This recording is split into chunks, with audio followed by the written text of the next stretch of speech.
Hello, Algebra 2, Part 1. This is 571. This is the first day of it. We'll be in this for 2 days to give us some good practice on this topic. This is solving equations by factoring. So by the end of this, you should be able to do just that.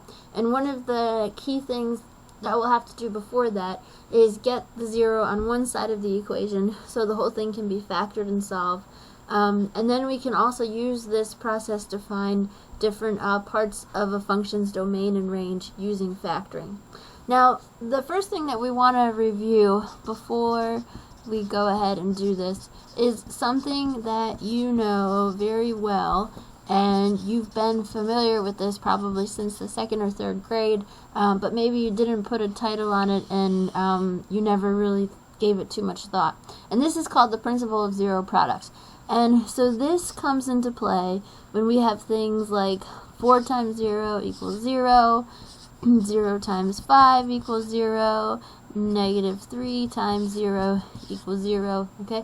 If you take any number at all, any kind of number, and you multiply it by 0, you're going to get 0. So the principle of zero product is anything times 0 is 0. So you know, if we have an equation that equals 0, right? So if you have some, let's say we have 4x, and the whole thing equals 0. Well, anything, if you're multiplying two things and it equals 0, then you know one of these has to be 0, right? One of these has to be 0. If you're multiplying two things and it's set equal to 0, one of those has to be 0. And we know, well, 4 is already known. That's no mystery what that is. So then in that case, then we can solve it and we say, then x has to be 0, right? And that's a really easy way to solve that equation. So that's what we're doing. These rules right here is what we're using to solve equations to solve equations by factoring. Another way that we could use the principle of zero products is if we have two variables. Okay, so let's take a look at what that would look like. Two unknowns. Okay, so the example that I just gave you, we had 4x equals 0, right? And this was just one unknown. The only unknown we had there was x, okay? Let's say we have something like x times y equals 0, right? And then in this equation, we have two unknowns, both x and both y. We don't know what either one of those is. Well, we do know that one of them has to be 0. Okay? It could be x, or it could be y. And so how we would go about solving this, if this is all the information that we're given, all we can say is x is 0, y is 0, that's the end, and we move on. And so this process right here is what we're going to be using when we solve things by factoring. So if we do this again, let's say I have something like x squared plus 5x plus 6 is 0. Okay? I can factor this with first and last, and I'll just do this really quickly in my head. If I factor that with first and last, that turns into x plus 2 times x plus 3 equals 0. Okay? So x plus 2 times x plus 3 equals 0. We don't know what x is, but if this whole thing is going to equal 0, then we know that one of these, either x plus 2 or x plus 3, has to equal 0, right? So if I kind of write down my reasoning, x plus 2 or x plus 3 has to be 0. Okay? We can't know for sure which one it is. So you say we can't know for sure which one, so we set both equal to 0 and solve both of them. Okay? So if I go on to another piece of paper, So if I set both of them equal to 0, right, so what I started with, I had x plus, well, I'll start with before I went and factored it. I had x squared plus 5x plus 6 is 0, and then I factored that with first and last to x plus 2 times x plus 3 is 0, right? And so we don't know which one of those is going to be equal to 0, so we're going to separate them, set them both equal to 0. So now I have two equations, x plus 2 is 0 and x plus 3 is 0, and I solve both of those. So one solution is x equals negative 2, and the other solution is x equals negative 3. So then, these are my answers, and these are my two solutions. And this whole process right here is what you're doing today. This is all you're doing today. So you're going to be given equations like this that you have to factor, right? And they're set equal to 0. If they're not set equal to 0, then you have to do a little extra work and you have to set them equal to 0. So you factor them. Okay, for this particular one we use first and last. We factor them.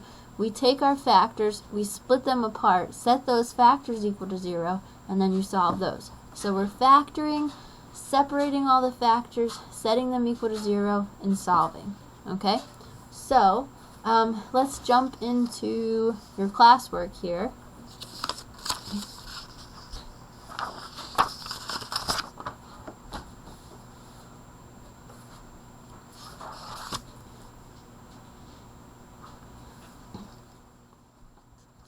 So for number 1, we have 3x squared plus 5x is 2. Okay? So the first issue here is it's not set equal to 0. So we have to get this set equal to 0 before we can do anything. So I'm going to have to move the 2 over. So minus 2, and I have 3x squared plus 5x minus 2 is 0. So now I can factor this with first and last. So first is 3, last is negative 2, and then in the middle I have 5. So I'm going to have 1 and 3, and then 2 factors of negative 2. Let's try a 2 and a negative 1. So if I cross multiply, 1 times negative 1 is negative 1. 3 times 2 is 6, and then I can add those up. 6 plus a negative 1, or 6 minus 1, is going to be 5. So those work out. So then my pairs, well, the 1 and the 2 go together, and that will give me, so the 1 and the 2 go together, and that will give me 1x plus 2, and then the 3 and the negative 1 go together, and that gives me 3x minus 1. And then we set the whole thing equal to 0. Okay, so now what we can do is we can separate the factors and solve each. So then I separate them. So then I have x plus 2 is 0 and 3x minus 1 is 0. So minus 2, x equals negative 2, add 1, 3x is 1, divide by 3, x is 1/3. Okay, so I took my two factors, x plus 2, 3x minus 1 equals 0, I separated them, and then I set them both equal to 0. So then I had two equations that I had to solve, and so I get x equals negative 2, and x equals 1/3, and those are my answers, and you're all done. Okay, so that's the gist of what you're doing. So let's go on to number 2.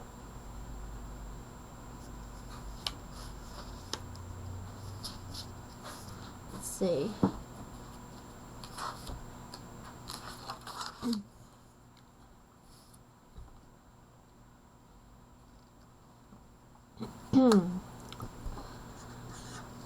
So for number 2, we have x plus 4 times x minus 3 equals 8. Okay, so for this, well, this is factored, but it's not set equal to 0, so we've got a good amount of work to do. So the first thing that we want to do is FOIL this out and set equal to 0. So if I FOIL this out, okay, my first, I'll get x squared, my outers, negative 3x, my inners, positive 4x, and then my lasts, negative 12, and that all equals 8. So if I simplify, x squared negative 3 plus 4, that'll give me a plus x minus 12, and that equals 8. Okay, so still not set equal to 0, so we have to move the 8 over, so I'll minus 8 from both sides.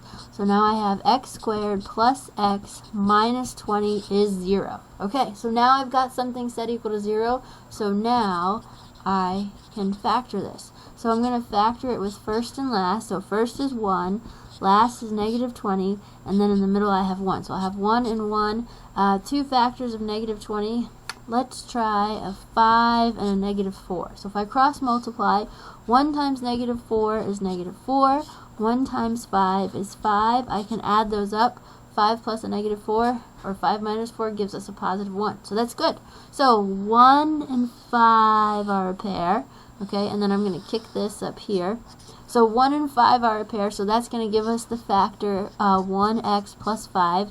And 1 and negative 4 are a pair, so that'll give us the factor 1x minus 4, and that all equals 0. Okay, so now I've got my two separate factors. They're set equal to 0, so then I can separate them and set each equal to 0, and then I solve each. So I'll get two equations. I'll get x plus 5 is 0 and x minus 4 is 0, and then I solve each of these. So minus 5, x is negative 5, plus 4, x is 4. So your two solutions are negative 5 and 4, and we're all done. Alright, so let's go on to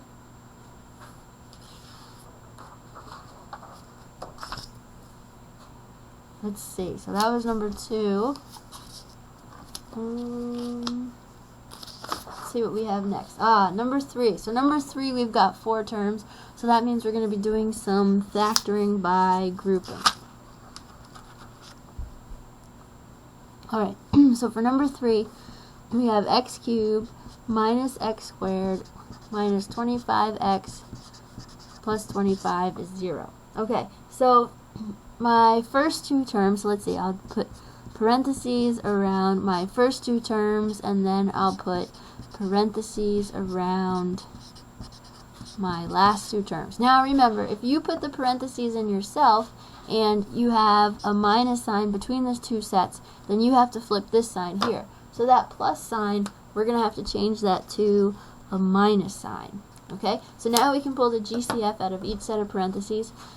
So x cubed minus x squared, my GCF is going to be x squared, and that's going to leave me with an x minus 1. And then 25x minus 25, my GCF is 25, and that'll also leave me with an x minus 1. Okay, so here's your first chunk, here's your second chunk. What's common to both is x minus 1. After we pull that out, what we have left is x squared minus 25. Now, x minus 1, you can't break that down any further, but x squared minus 25, that's the difference of two perfect squares. So, let's see, x minus 1 is still x minus 1, and x squared minus 25, that turns into x plus 5 times x minus 5, right? So this is a good example of the kinds of problems that you did in 564, because those involve multiple rounds of factoring, right? So here we had something, the x squared minus 25, where we got that from our first round of factoring, and then we still had to break it down further. And that can happen.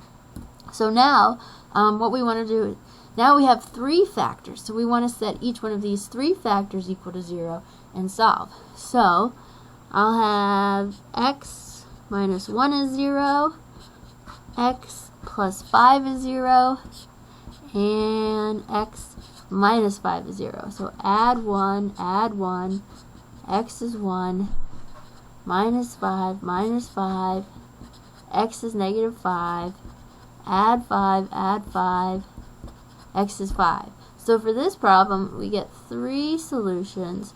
X is 1, negative 5, and 5. Okay? And that's it. And you're all done.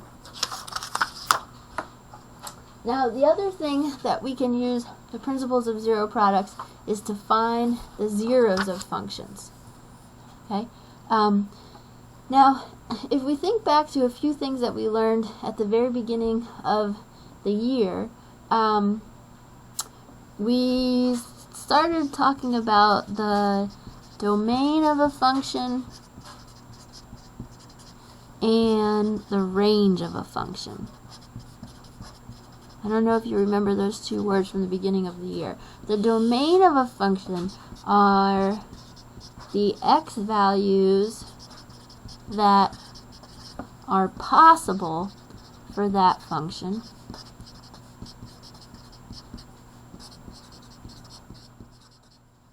okay, and the range of a function is the y values that are possible for that function.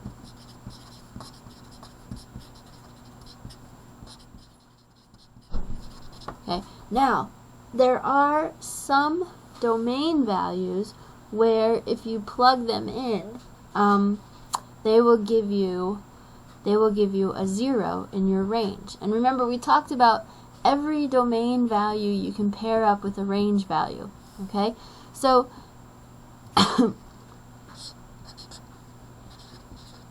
there are some domain values, or we could say x values,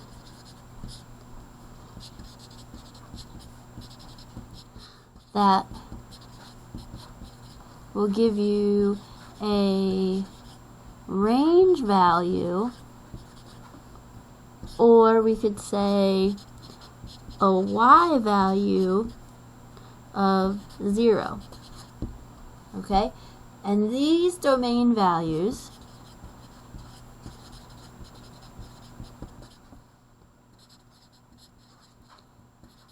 are called the zeros of a function. Okay? These domain values are called the zeros of a function. So that's kind of a new vocabulary term for us. It's the zeros of a function. So if you're asked to find the zeros of a function, you want to know what x values make it equal to 0. Okay? So another way you could think about this is the zero of a function is the x value that makes, I should say, that gives you a y value equal to 0. And so how do you find the zero of a function? So I should write this out. So to find the zero of a function, set y equal to 0 and solve for x. Right? So to find the zero of a function, you set y equal to 0 and solve for x. So this last sentence, this is how all of this is related to what we were just doing by setting our functions equal to 0 and solving. So what you were just doing a few minutes ago when you were taking all of those things that we had to factor and solving them, you were finding the zeros of the function. You had it set equal to 0 and you were solving for those x values that made it 0. Okay? So that's what you were doing there. So in your homework, if you're asked to find the zero of a function, you just set it equal to 0 and solve. So if I jump ahead in your handout really quickly and we go to example 6 in your handout, okay, the directions or the problem that you're given there is to find the zeros of the function x squared minus 2x minus 8. Okay, and this is the same thing. This is very similar to one of your homework problems on your completion. I think the 6th problem on your completion for your homework. So how you would do this is you just set it equal to 0 and solve. So you take this right here, x squared minus 2x minus 8. You set it equal to 0, and then you solve. Okay? Then this is something we can factor with first and last. So first is 1, last is negative 8, and then in the middle we have negative 2. So I'll have 1 and 1. I'll have my two factors of negative 8. I'll do a negative 4 and a positive 2. So if I cross multiply, 1 times 2 is 2. 1 times negative 4 is negative 4. Add those up. Negative 4 plus 2 is negative 2. Okay? So then I can take all of this and create my factors. So 1 and negative 4 go together, and that's going to give me a 1x minus 4. And 1 and 2 go together, and that's going to give me a 1x plus 2. Okay? So I factored, I set it equal to 0, and now I solve these. So x minus 4 is 0, I add 4, x is 4, x plus 2 is 0, minus 2, x is negative 2. So the answer to this problem, we can say that the zeros of f of x, or the function, are 4 and negative 2. Right? So 4 and negative 2, these two solutions that we got here, that when you set the function equal to 0 and solve, that's what you get. Okay? So we skipped ahead a little bit for that one. The other thing that I want to talk about, I want to go back and look at example 4 in your handout. So that's an interesting kind of problem, and it's worded a little differently than some of the other problems, but we're still going to go through it using the same processes that we've done so far today. Okay?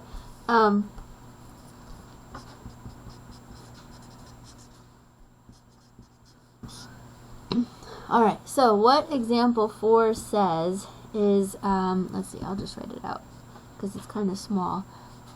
Well, let's see. We'll just show up well on the screen. Okay, so for example 4, and you also have the PDF of this version, so you can see it much larger if you want to. So it's saying, given that negative 1 is in the range of this function here, find two values of c for which f of c equals negative 1. Okay, and so all we're going to do is we take the value that they gave us, the value for f of c, which is negative 1, and we set it equal to the whole thing. Okay, so we're going to take our, so they gave us an f of x equals x squared minus 3x minus 5, and they told us f of c equals negative 1. So we set them equal to each other and solve. Okay? So we set them equal to each other and solve. So that means I'll have x squared minus 3x minus 5 is negative 1. And now I can solve this. So the one issue I have is it's not set equal to 0. Okay, so I've got to get it set equal to 0. So I'll add 1. So I have x squared minus 3x minus 4 is 0. And then I can factor this. So first is 1, last is negative 4, and then in the middle I have negative 3. So 1 and 1. Let's have a negative 4 and a positive 1. I cross multiply. 1 times 1 is 1. 1 times negative 4 is negative 4. Add those up. Negative 4 plus 1 is a negative 3. Okay? So then 1 and negative 4 is a pair.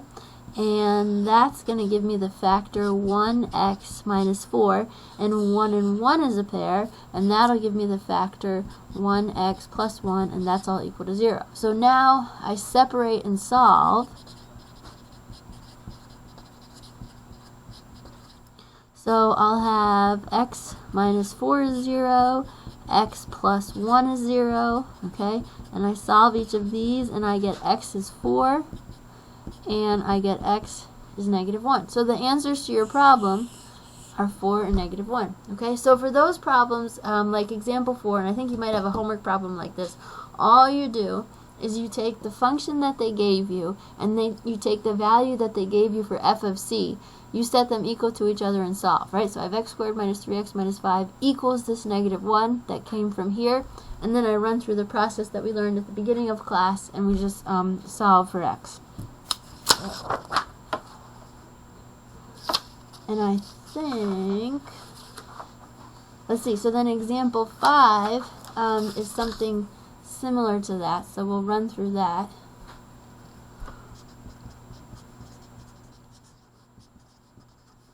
Okay, so example 5, they give us the same thing. Given that 4 is in the range of the function defined by s of t is t squared minus t minus 2, find two values of c for which s of c is 4. Okay, so we've got a function and we've got a value for s, so we will set equal to each other. So I'm going to have t squared minus t minus 2 is 4. And now I want to get set equal to 0. So I minus 4, t squared minus t minus 6 is 0. And then I can factor and solve. Okay? So first is 1, last is negative 6, and then in the middle I have negative 1. So 1 and 1, two factors of negative 6. Let's go with a negative 3 and a positive 2. Cross multiply. 1 times 2 is 2. 1 times negative 3 is negative 3. Add that up. Negative 3 plus 2 is a negative 1. Okay? So I can set this up so 1 and negative 3 is a pair, and that's going to give me the factor 1x minus 3, and 1 and 2 is a pair, and that'll give me the factor 1x plus 2 equals 0. So separate these. So I have x minus 3 is 0, x plus 2 is 0, so add 3, x is 3, subtract 2, x is negative 2, right? So I've got 3 and negative 2. So these are the two values that give me an s of c is 4, and I'm all done. Okay? And then I think that's it for the section. We went over how to find the zeros. You just set it equal to 0 and solve. And that's it for 571. Next class we'll do a few more of these just to get more practice. But hopefully you know enough to try the homework problems for tonight.